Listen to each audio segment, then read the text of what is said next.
अविनाश पुढे म्हणाला, चल उद्या लवकर जायचं आहे हॉस्पिटलमध्ये. तो बोलता बोलता थांबला. विसरलोच मी ऑफिसमध्ये.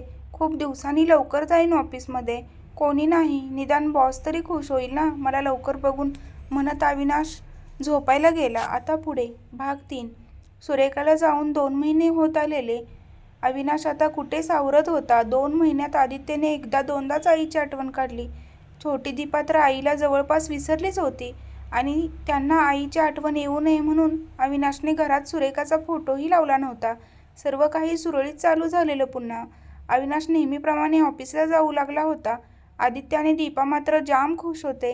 कारणही तसंच होतं ना, त्यांचा बाबा आता त्यांच्यासाठी खूप वेळ देत होता. सकाळी सकाळी छानपैकी मजा मस्ती करत आंघोळ व्हायची तिघांची. मग नाश्ता करून दोघांनाही शाळेत सोडायला जायचा. शाळा सुटण्याच्या अगोदर त्यांचा बाबा हजर असायचा. आता भार्गवीताई येत नव्हती शाळेतून घरी आणण्यासाठी. शाळेतून ते तसेच भार्गवीकडे जायचे आणि अविनाश पुन्हा ऑफिसमध्ये. थोड्या वेळाने आवी घरी यायचा. तोपर्यंत आदित्य आणि दीपाचा होमवर्क झालेला असायचा भार्गवीताईकडेच. मग बाबा आला की धमाल सुरू व्हायची. छान जेवण बनवून द्यायचा बाबा. त्यांना ते खाऊन मग रात्री गोष्ट सांगायचा. गोष्ट ऐकताना झोपी जायचे ते दोघेही. छान ना. त्यात कमी होती ती फक्त सुरेखाची. अविनाश मुलांसोबत कितीही आनंदी वाटला तरी तो आतून पुरता ढासळलेला होता. सुरेखाची खूप आठवण यायची त्याला. एवढा सोन्यासारखा संसार ती अर्ध्यावर सोडून गेली होती. मुलं काय, ती तर लहान होती अजून. पण त्यांना किती दिवस तो खोटं बोलणार होता. त्याला खूप रडावंसं वाटे, पण त्यांच्यासमोर तो रडू शकत नव्हता. असा एकही दिवस गेला नसेल की त्याला सुरेखाची आठवण झाली नसेल.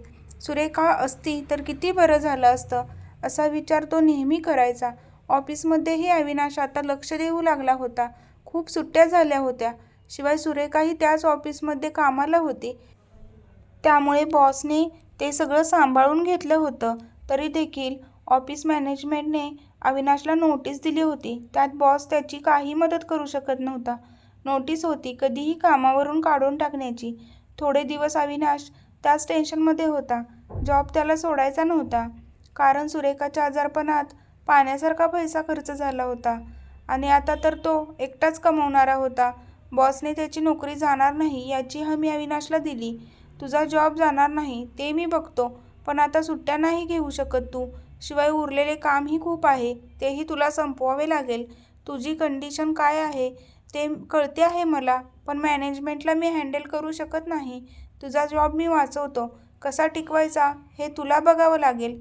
बॉस अविनाशला बोलून गेला आणि पुन्हा एकदा अविनाशची धावपळ सुरू झाली. यावेळेस त्याची नोकरी वाचवण्यासाठीची.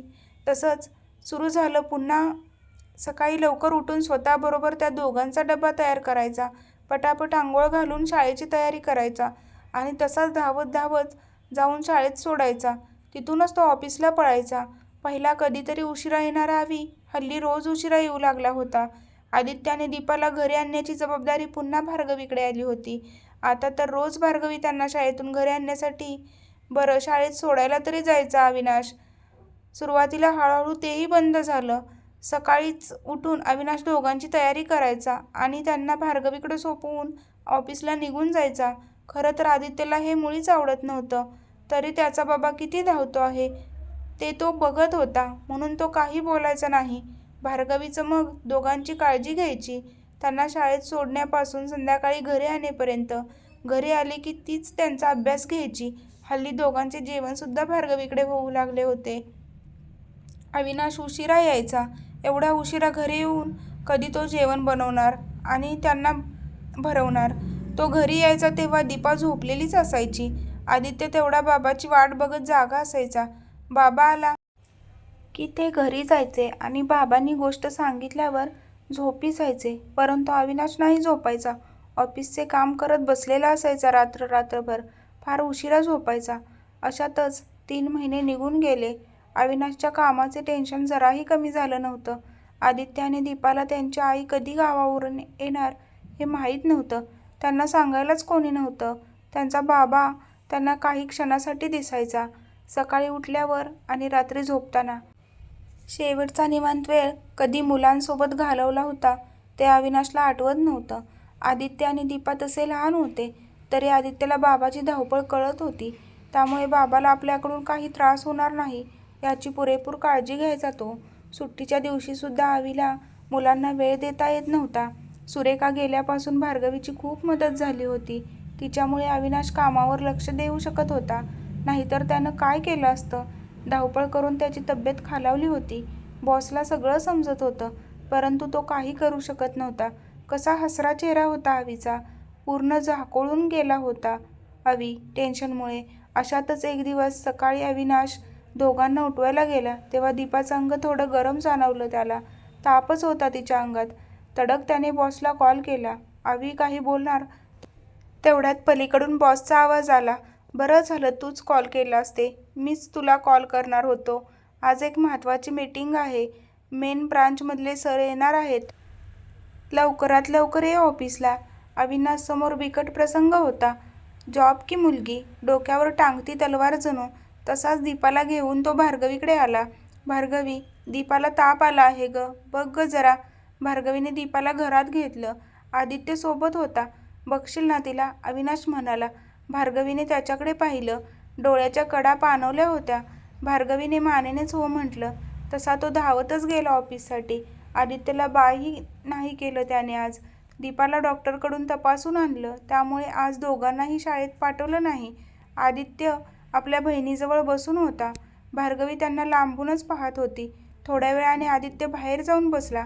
भार्गवी त्याला घरात घेऊन येण्यासाठी आली. चल आदित्य, घरात चल, बाहेर कशाला बसतोस. काहीच बोलला नाही तो. भार्गवीला कसंसं झालं. काय काय झालं रे आधी. भार्गवी बाजूला जाऊन बसली त्याच्या. बाबा खूप बदलला आहे ना ताई. का रे, काय झालं. आता कुठे येतो तो शाळेत सोडायला. घरी पण तूच आणतेस ना. रात्रीचं जेवण पण करत नाही. तो तरी जेवतो का ते माहीत नाही. मला रात्रीची कधीतरी जाग येते, तेव्हा पण तो काम करत असतो. झोपतो कधी काय माहीत. सुट्टीच्या दिवशी कामाला जातो. पहिला फिरायला घेऊन जायचा, आता घरी उशिरा येतो. आमच्याकडे बघतसुद्धा नाही. आज पण दीपाला बरं नाही ना, तरी तो ऑफिसला गेला. आई तर 2-2 दिवस जायची नाही घरातून बाहेर. दीपाला बरं नसलं की जवळच बसून राहायची. आता रात्रीची गोष्ट पण सांगत नाही. मला वाटते बाबाला आम्ही आवडत नाही आता. यावर भार्गवीकडे काहीच शब्द नव्हते. तरी ती बोलली, तसं नाही रे.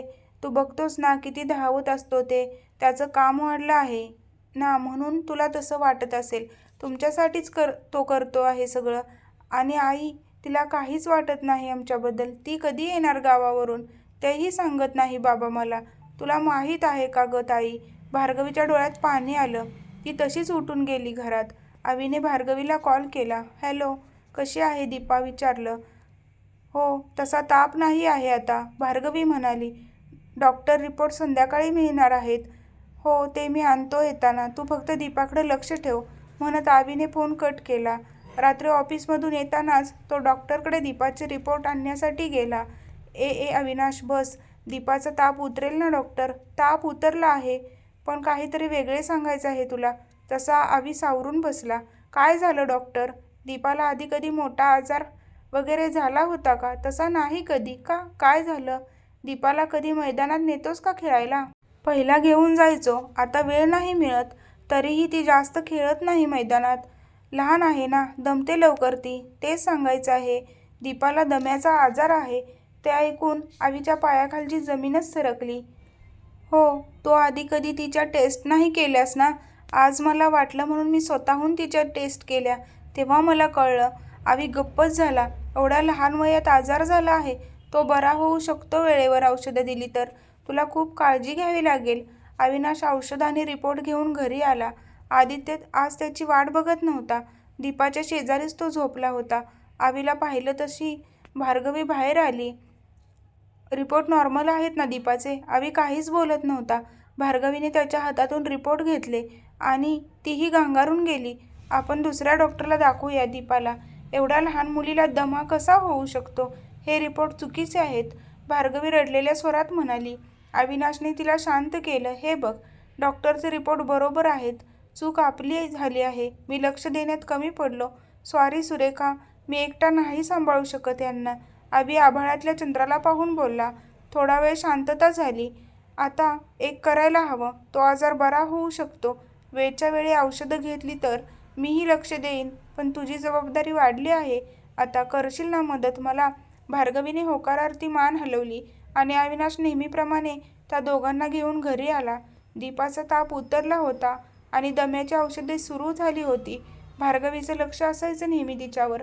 शाळेला घेऊन जाताना आणि घरी आणताना ती दीपाला उचलून घ्यायची. चालून चालून दम लागू नये म्हणून आदित्यचीही ती काळजी घ्यायची.